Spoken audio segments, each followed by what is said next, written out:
મહાત્મા ગાંધીજીએ જેમને રાષ્ટ્રીય શાયરના ગૌરવપૂર્ણ બિરુદથી નવાજ્યા તેવા કવિ શ્રી ઝવેરચંદ મેઘાણીના સાહિત્યમાં દેશભક્તિનો કસુંબલ રંગ અને પીડિતો પ્રત્યેની સંવેદના સ્પષ્ટ જોવા મળે છે.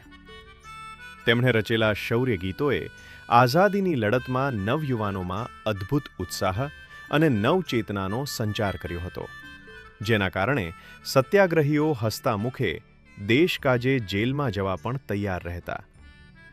કવિતા, નવલકથા, નાટક અને પ્રવાસ વર્ણન જેવા સાહિત્યના વિવિધ વિષયો પર મેઘાણીજીએ માત્ર 25 વર્ષના ટૂંકા ગાળામાં 100 જેટલા પુસ્તકો લખીને અજોડ સિદ્ધિ મેળવી હતી.